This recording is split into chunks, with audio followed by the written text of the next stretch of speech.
Hi students, reflection of light in spherical mirrors. 8th standard physics 5th chapter reflection of light in spherical mirrors ആണ് ഇന്ന് നമ്മൾ discuss ചെയ്യുന്നത്.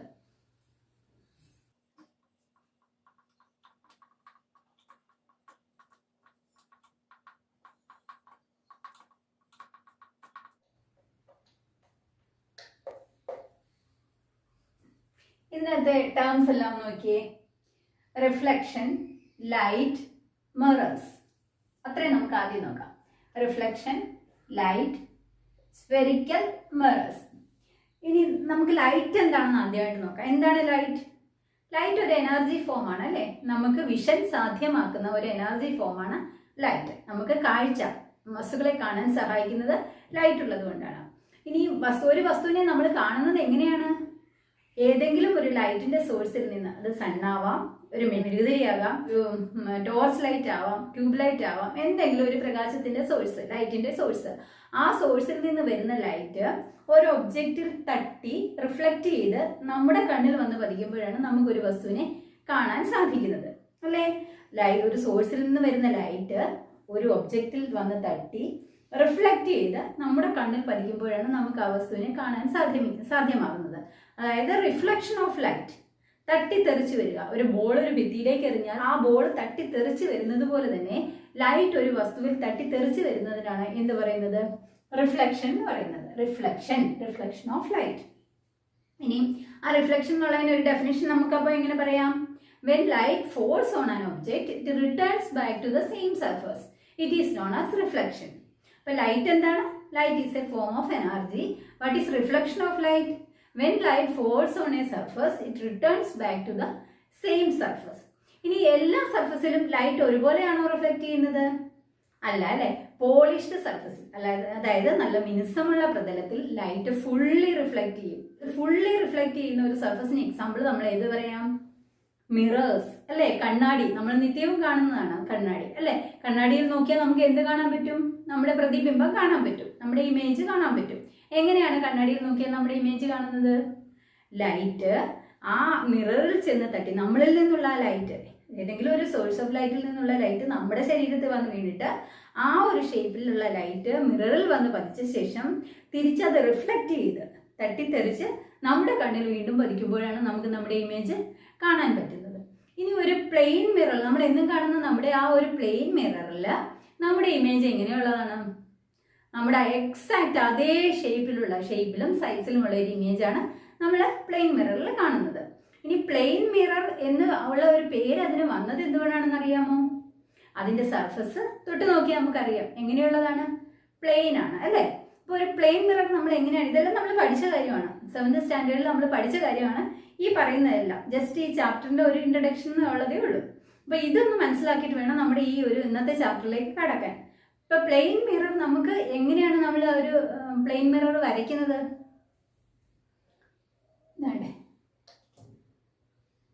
Plain mirror വരയ്ക്കുമ്പോൾ plain ആണ് അതിന്റെ surface. അതിന്റെ പോളിഷ്ഡ് സർഫസ് ഈ വശമാണെങ്കിൽ ഓപ്പോസിറ്റ് സൈഡ് നമ്മൾ ഷെയ്ഡഡ് പോർഷൻ ഉപയോഗിച്ചിട്ട് സൂചിപ്പിക്കും. ആണല്ലോ? അപ്പം പോയിന്റ് ആ റിഫ്ലക്റ്റ് ചെയ്യുന്ന സൈഡ് ഏതാണ്? ഈ സൈഡാണ്. അപ്പോൾ ഒരു റേ ഓഫ് ലൈറ്റ് വന്ന് ആ പ്ലെയിൻ മിററിൽ വീഴുമ്പോൾ റേ ഓഫ് ലൈറ്റ് ഇങ്ങനെ വരുള്ളൂ. സ്ട്രെയിറ്റ് ലൈൻ പാത്തിലേ എന്ത് പോവുള്ളൂ? സ്ട്രെയിറ്റ് ലൈൻ പാത്തിലേ ലൈറ്റ് പോവുകയുള്ളൂ. അപ്പൊ സ്ട്രെയിറ്റ് ലൈൻ ആയിട്ട് ഒരു ബീം ഓഫ് ലൈറ്റ്, ഒരു റേ ഓഫ് ലൈറ്റ് വന്ന് നമ്മുടെ മിററിൽ തട്ടുമ്പോൾ അത് തട്ടിത്തെറിച്ച് ഈ ഡയറക്ഷനിൽ പോകും. എന്നിട്ട് വന്ന് വീഴുന്ന ആ ലൈറ്റ് മിററിൽ വന്ന് വീഴുന്ന പോയിന്റിൽ പെർപെൻഡിക്കുലർ ആയിട്ട് നമുക്കൊരു നോർമൽ വരയ്ക്കാം. നോർമൽ എന്ന് പറഞ്ഞാൽ ആ വീഴുന്ന പോയിന്റിൽ നമ്മൾ 90 ഡിഗ്രിയിൽ വരയ്ക്കുന്ന സ്ട്രെയിറ്റ് ലൈൻ ആണ് നോർമൽ. ഇനിയും ഒരു മിററിൽ വന്ന് വീഴുന്ന ആ റേ ഓഫ് ലൈറ്റിന് നമ്മളൊരു പേര് പഠിച്ചിട്ടുണ്ട്. എന്താണ്? Incident ray.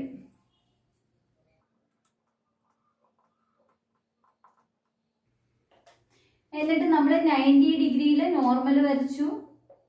ആ വന്ന് വീഴുന്ന ലൈറ്റ് റേ റിഫ്ലക്റ്റ് ചെയ്ത് ഇങ്ങനെ പോകുന്നതായിട്ടും വരച്ചു അല്ലേ? ഒരു മിററിൽ വന്ന് തട്ടിത്തെറിച്ച് പോകുന്ന ആ റേക്ക് പറയുന്ന പേര് റിഫ്ലക്റ്റഡ് റേ. ഒരു മീഡിയത്തിൽ വന്ന് വീഴുന്ന ലൈറ്റ് റേക്ക് പറയുന്ന പേര് ഇൻസിഡന്റ് റേ. വന്ന് വീഴുന്ന ആ റേ ഓഫ് ലൈറ്റിന് പറയുന്ന പേര് incident ray. Reflected back, that ray of light is known as reflected ray. Normal per line drawn at the point of incidence is known as normal. ഇനി നമ്മൾ രണ്ട് ആംഗിളും പഠിച്ചു. ഏതൊക്കെയാണ്? ഇൻസിഡന്റ് റേക്കും നോർമലിനും ഇടയിലുള്ള ആംഗിൾ എന്ന് പറയുന്ന പേര് ആംഗിൾ ഓഫ് ഇൻസിഡൻസ്. റിഫ്ലക്റ്റഡ് റേക്കും നോർമലിനും ഇടയ്ക്കുള്ള ആംഗിൾ എന്ന് പറയുന്ന പേര് ആംഗിൾ ഓഫ് റിഫ്ലക്ഷൻ, ആർ. ഇതൊക്കെ നമ്മൾ 7th പഠിച്ചതാണേ. When a ray of light falls on a plane mirror, it reflected back to the same surface. The ray incident on the surface is known as incident ray. The line drawn perpendicular to the point of incidence is known as normal. The ray reflected back to the same surface is known as reflected ray. Angle between incident ray and normal is known as angle of incidence. The angle between normal and reflected ray is known as angle of reflection. ഇനി നമുക്ക് loss of reflection ഏതൊക്കെയാണെന്ന് നോക്കാം.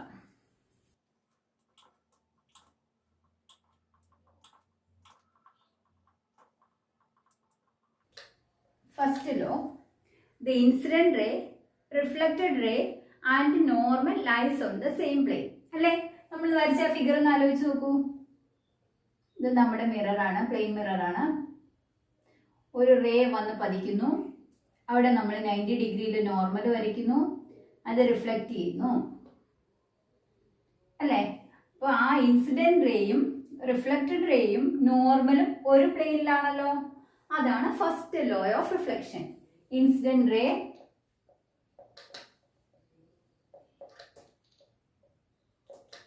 Reflected ray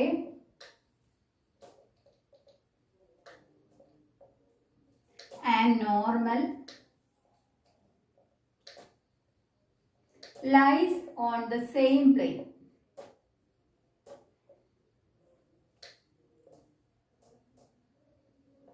Incident ray, reflected ray and normal lies on the same plane. അതാണ് law of reflection ന്റെ first law. Second law എന്താണെന്ന് അറിയാമോ? Angle of incidence is equal to the angle of reflection. Angle of incidence is equal to angle of reflection. എന്താണ് angle of incidence? നമ്മൾ പറഞ്ഞു incident റേക്കും നോർമലിനും ഇടയ്ക്കുള്ള ആംഗിളാണ് angle of incidents.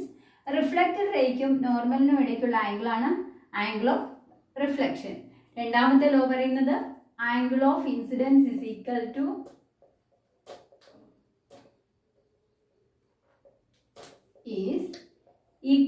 To angle of reflection.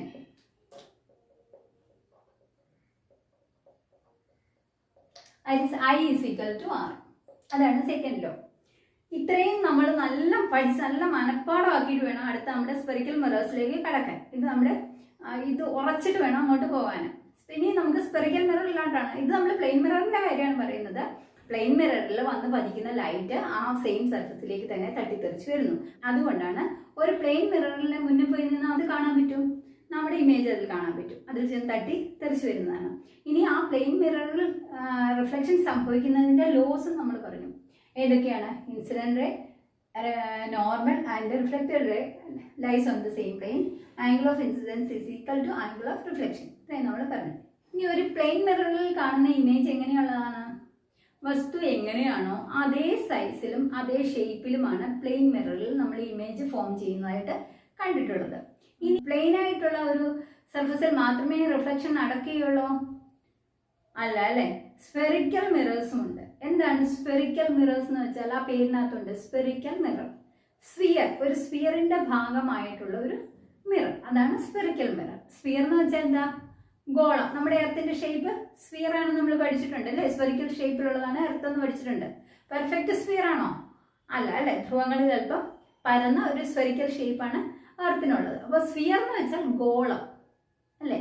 ഗോളാകൃതിയിലുള്ള ഒരു ഷേപ്പിനാണ് സ്ഫിയർ എന്ന് പറയുന്നത്. ഈ സ്ഫിയറിന്റെ ഭാഗമായ ഒരു മിറർ, അതിന് പറയുന്ന പേരാണ് spherical mirror. Spherical mirror.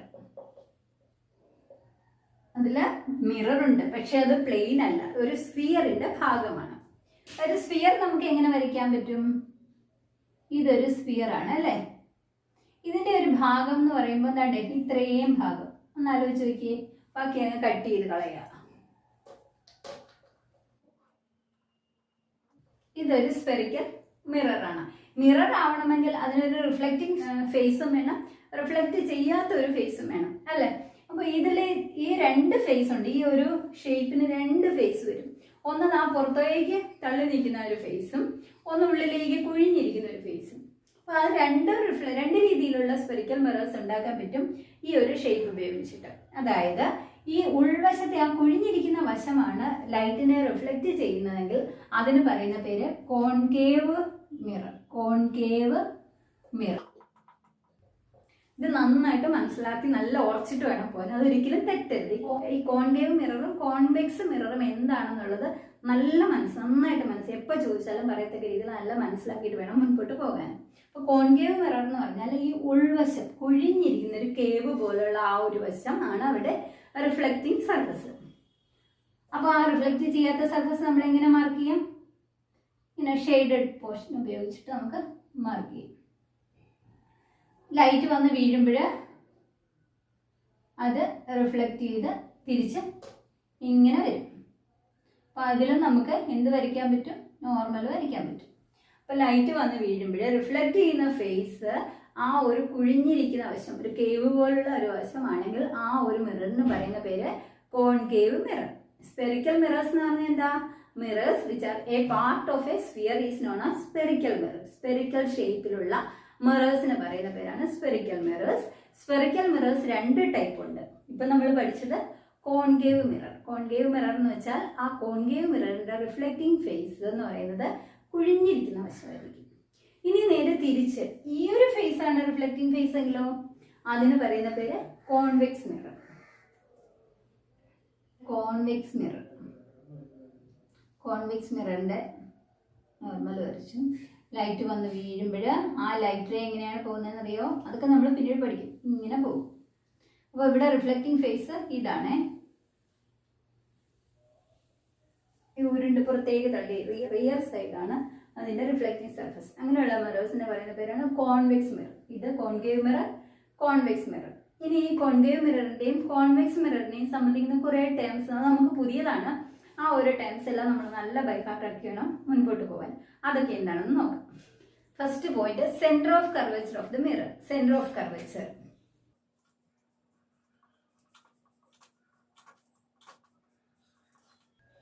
Capital letter C ഉപയോഗിച്ചിട്ടാണ് നമ്മൾ സെന്റർ ഓഫ് കർവേച്ചർ റെപ്രസെന്റ് ചെയ്യുന്നത്.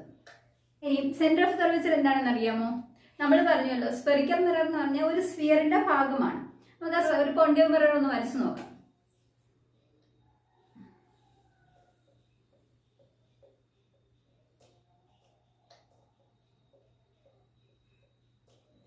ഈ കോൺകേവ് മിറർ ഒരു സ്ഫിയറിന്റെ ഭാഗമാണല്ലോ.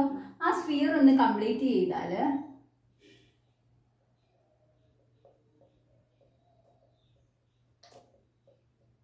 ആ സ്ഫിയറിന് ഒരു സെന്റർ ഉണ്ടാവുമല്ലോ. ആ സെന്ററിന് പറയുന്ന പേരാണ് centre of curvature of A concave mirror. Centre of curvature of A concave mirror is the centre of the sphere in which the mirror is A part. അതായത് നമ്മുടെ കോൺകേവ് മിറർ ഒരു സ്ഫിയറിന്റെ ഭാഗമാണ്. ആ സ്ഫിയറിന്റെ സെന്റർ എന്ന് പറയുന്ന പേരാണ് centre of curvature of the mirror. C, capital letter C ഉപയോഗിച്ചിട്ടാണ് നമ്മൾ സെന്റർ ഓഫ് കർവേച്ചർ റെപ്രസെന്റ് ചെയ്യുന്നത്. What is center of curvature of a mirror? Center of curvature of a spherical mirror is the center of the sphere in which the mirror is a part. Mirror ഏത് സ്ഫിയറിന്റെ ഭാഗമാണോ ആ സ്ഫിയറിന്റെ centre എന്ന് പറയുന്ന പേരാണ് centre of curvature. ഇനി ഈ centre of കർവേച്ചറിൽ നിന്ന് നമ്മുടെ മിററിലേക്ക് നമ്മൾ ഒരു ലൈൻ വരയ്ക്കുകയാണെങ്കിൽ ആ ലൈനിന് പറയുന്ന പേരാണ് നോർമൽ. എത്ര നോർമൽ വേണമെങ്കിലും നമ്മൾ ഈ സെന്റർ ഓഫ് കർവേച്ചറിൽ നിന്ന് നമ്മുടെ മിററിലേക്ക് വരയ്ക്കാനായിട്ട് പറ്റും. ഇവിടെ കണ്ടേ എ ബി സി ഇതെല്ലാം നോർമലുകളാണ് അല്ലേ? ഇനി വേറൊരു ടേം റേഡിയസ് ഓഫ് കർവേച്ചർ. നമുക്കറിയാം സെന്റർ ഓഫ് കർവേച്ചർ എന്ന് പറഞ്ഞാൽ ആ ഒരു മിറർ ഏത് സ്ഫിയറിന്റെ ഭാഗമാണോ ആ സ്ഫിയറിന്റെ സെന്റർ ആണ് സെന്റർ ഓഫ് കർവേച്ചർ. അപ്പൊ റേഡിയസ് ഓഫ് കർവേച്ചർ എന്തായിരിക്കും? ആ സ്ഫിയറിന്റെ, അതായത് മിറർ ഏതൊരു സ്ഫിയറിന്റെ ഭാഗമാണോ ആ സ്ഫിയറിന്റെ റേഡിയസ് എന്ന് പറയുന്ന പേരാണ് radius of curvature. Radius of curvature. Capital letter R ഉപയോഗിച്ചിട്ടാണ് നമ്മുടെ ഈ റേഡിയസ് ഓഫ് കർവേച്ചർ എക്സ്പ്രസ് ചെയ്യുന്നത്. ഇവിടെ റേഡിയസ് ഓഫ് കർവേച്ചർ ഇത്രയായിരിക്കും, ഏതായിരിക്കും? ഇത് അല്ലെ, ഇതെല്ലാം റേഡിയസ് ഓഫ് കർവേച്ചർ. ഈ ഡിസ്റ്റൻസ് ആണ് radius of curvature of the mirror. മനസ്സിലായല്ലോ? നോർമൽ ഏതാണ്? സെന്റർ ഓഫ് കർവേച്ചറിൽ നിന്ന് മിററിലേക്ക് വരയ്ക്കുന്ന സ്ട്രെയിറ്റ് ലൈൻ പറയുന്ന പേരാണ് normal. It is A straight line drawn from the centre of curvature to the mirror. ഇവിടെ CA, CB, CD ഇവയെല്ലാം നോർമൽസ് ആണ്. അപ്പർച്ചർ എന്താണെന്ന് അറിയാമോ? Aperture is the റിഫ്ലെക്റ്റിംഗ് surface of the mirror. ഈ മിററിന്റെ, അത് സിമ്പിൾ ആണ്, ഈ മിററിന്റെ റിഫ്ലെക്റ്റിംഗ് സർഫസ് എത്രയുണ്ട്? ഇവിടെ മുതൽ ഇവിടെ വരെയല്ലേ ഈ മിററിന്റെ റിഫ്ലെക്റ്റിംഗ് സർഫസ് എന്ന് പറയുന്നത് അല്ലെ? ലൈറ്റ് വന്ന് വീണാൽ റിഫ്ലക്ട് ചെയ്യുന്ന ആ ഒരു സർഫസ് എന്ന് പറഞ്ഞാൽ ഈ ഒരു ഇത്രയും കുഴിയുള്ള ഭാഗമാണ്. ആ റിഫ്ലെക്റ്റിംഗ് സർഫസിന് പറയുന്ന പേരാണ് aperture of the mirror. Aperture is the reflecting surface of the mirror.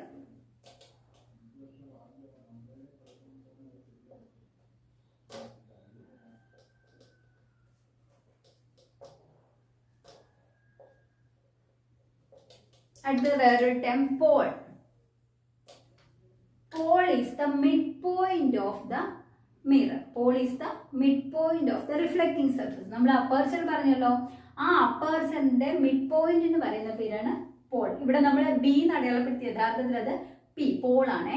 Mid point, ഈ അപ്പർച്ചറിന്റെ മിഡ് പോയിന്റ്, റിഫ്ലെക്റ്റിംഗ് സർഫസിന്റെ മിഡ് പോയിന്റ് എന്ന് പറയുന്ന പേരാണ് Paul. Paul is the mid point of the റിഫ്ലെക്റ്റിംഗ് surface. Mid point of the റിഫ്ലെക്റ്റിംഗ് surface. ഇനിയും ഈ ഒരു distance, അതായത് centre of കർവേച്ചറിനും പോളിനും ഇടയ്ക്കുള്ള ആ ഒരു ഡിസ്റ്റൻസിന് പറയുന്ന പേരാണ് റേഡിയസ് ഓഫ് കർവേച്ചർ നമ്മൾ പറഞ്ഞു. ഇനിയും സെന്റർ ഓഫ് കർവേച്ചറിലും പോളിലും കൂടെ കടന്നു പോകുന്ന ഒരു സ്ട്രെയിറ്റ് ലൈൻ, ആ സ്ട്രെയിറ്റ് ലൈനിന് പറയുന്ന പേരാണ് പ്രിൻസിപ്പൽ ആക്സിസ്.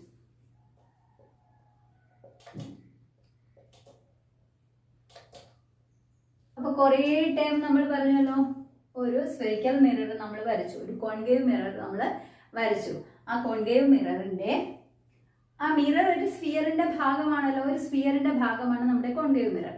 ആ സ്ഫിയറിന് ഒരു സെന്റർ ഉണ്ട്. ആ സെന്ററിന് പറയുന്ന പേരാണ് centre of curvature of the spherical mirror. Centre of curvature C, capital letter C ഉപയോഗിച്ചിട്ടാണ് നമ്മളത് റെപ്രസെന്റ് ചെയ്യുന്നത്. ഇനിയും ഈ സിയിൽ നിന്ന് നമ്മുടെ മിററിലേക്ക് വരയ്ക്കുന്ന സ്ട്രെയിറ്റ് ലൈൻസിന് ഒരു പേര് പറയും, എന്താണ്? നോർമൽ. ഇനിയും ആ സെന്റർ ഓഫ് കർവേച്ചറും നമ്മുടെ മിററും തമ്മിലുള്ള ഡിസ്റ്റൻസിന് പറയുന്ന പേരാണ് റേഡിയസ് ഓഫ് കർവേച്ചർ. അതായത് നമ്മുടെ കോൺകേവ് മിറർ ഏതൊരു സ്ഫിയറിന്റെ ഭാഗമാണോ ആ സ്ഫിയറിന്റെ റേഡിയസിന് പറയുന്ന പേരാണ് റേഡിയസ് ഓഫ് കർവേച്ചർ. സ്ഫിയറിന്റെ, ആ ഒരു മിററിന്റെ റിഫ്ലെക്റ്റിംഗ് സർഫസിന് പറയുന്ന പേരാണ് അപ്പർച്ചർ. റിഫ്ലെക്റ്റിംഗ് സർഫസിന്റെ മിഡ് പോയിന്റ്, മിററിന്റെ മിഡ് പോയിന്റിന് പറയുന്ന പേരാണ് പോൾ. സെന്റർ ഓഫ് കർവേച്ചറിലും പോളിലും കൂടി കടന്നു പോകുന്ന സ്ട്രെയിറ്റ് ലൈൻ ആണ് പ്രിൻസിപ്പൽ ആക്സിസ്. ഇത് വളരെ ഇമ്പോർട്ടൻസ് ആണ്. ഈ പോയിന്റ്സ് എല്ലാം നന്നായിട്ട് പഠിച്ചിട്ട് വേണം മുൻപോട്ട് പോകാൻ. ബാക്കി നമുക്ക് അടുത്ത ക്ലാസ്സിൽ. Okay, by.